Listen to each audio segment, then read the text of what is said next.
दहेज, समाज क्या कहेगा। हमें तो आपकी बच्ची पसंद आ गई है। हमारे लड़के की कद काठी के हिसाब से देखे तो दोनों की जोड़ी बहुत अच्छी लगेगी। जैसा आप सही समझे।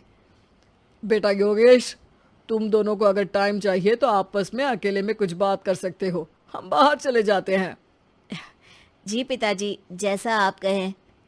योगेश और सविता को अकेले वक्त देकर सब वहां से चले जाते हैं। चाय कैसी लगी? चाय भी अच्छी लगी और आप भी। सच में? हाँ, मैंने तो फोटो देख के ही हाँ बोल दिया था। मुझे भी आप अच्छे लगे। आपको कुछ पूछना हो तो पूछ लीजिए, जैसे खाना बनाना आता है या नहीं, घर के क्या क्या काम कर लेती हूँ, वगैरह वगैरह। वो तो मेरी माँ आपकी माता जी से पूछ ही लेंगी। वो मेरा डिपार्टमेंट नहीं है। इधर योगेश और सविता जिंदगी भर का साथ जोड़ने की बात कर रहे थे। उधर सविता के पापा योगेश के पिताजी के सामने हाथ जोड़ के खड़े थे। देखिए, हमारा बेटा पढ़ा लिखा है, अच्छी नौकरी करता है। उसमें जितना पैसा लगा है कम से कम उतना तो मिलना चाहिए ना। 10 लाख से कम में तो नहीं हो पाएगा।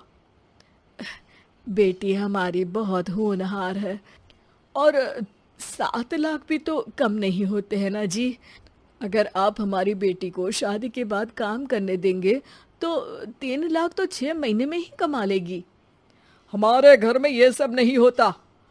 औरतें घर संभालती हैं और आदमी बाहर के काम। जरा मेरी बात तो समझिए। एक कार देने के बाद 10 लाख रुपए नगद देने में हमारी कमर टूट जाएगी। और इसके अलावा टीवी फ्रिज तो देना ही पड़ेगा। शादी की तैयारियां, मेहमानों की पूछ परख, बारातियों का स्वागत। बेटी की शादी में बाप पर बहुत दबाव होता है जी। देखिए, हमारा बेटा कोई दुकान में रखी चीज़ नहीं है जिसके ऊपर हम भाव ताव कर सके और आप उसे कम दाम में खरीद लेंगे। 10 लाख से एक भी रुपया कम नहीं होगा। ठीक है, जैसा आप कहे जी, पर आधा पैसा अभी और आधा कन्यादान के वक्त दे देंगे। अरे, इसमें भी किश्त मांग रहे हैं आप? हमने तो सोचा था कि अच्छा परिवार होगा आपका। अच्छा ही परिवार है देवनाथ जी, पर पैसों की थोड़ी तंगी है ना, वरना सब ठीक ही है हमारे परिवार में जी। देवनाथ वहां से अपने बेटे योगेश को लेकर चले जाते हैं और कुंडली मिलवाई जाती है। 36 में से 32 गुण मिलते हैं। जल्दी शादी का मुहूर्त भी निकल आता है। अब कन्या को बुलाइए। आओ बेटी, यहाँ बैठो, योगेश की बाई और। मंत्रोच्चार शुरू करते हैं।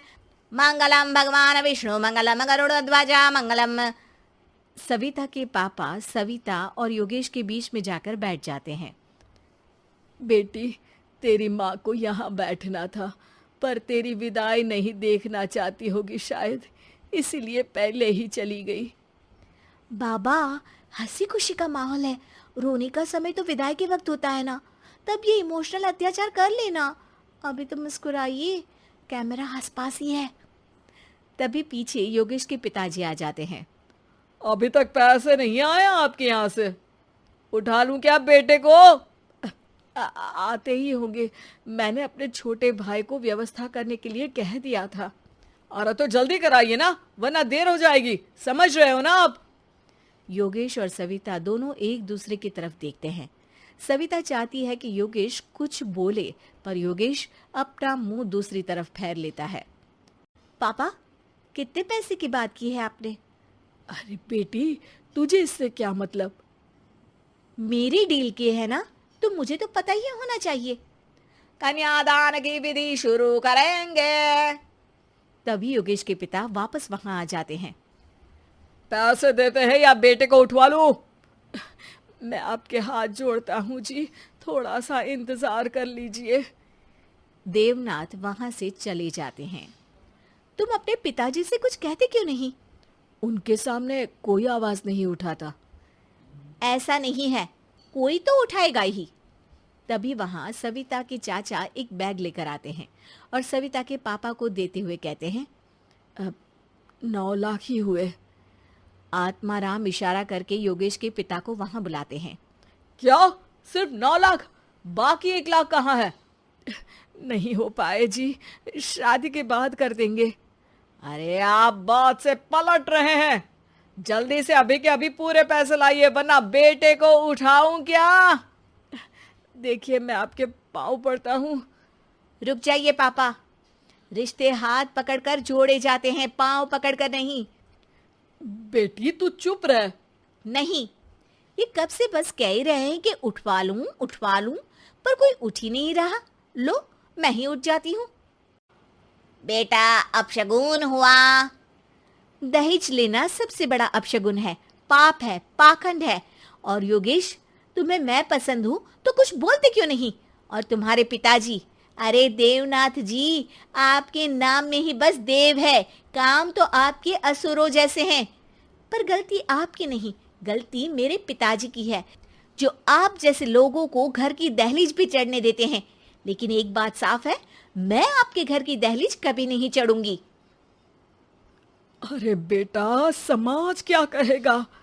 यही कहेगा कि सविता के भीतर की माँ दुर्गा जाग गई थी, जिसने पापा के खिलाफ, गलत के खिलाफ आवाज उठाई। आसपास के लोगों ने जोरदार तालियां बजाई। समाज की तालियों से पता चला कि समाज क्या कहेगा।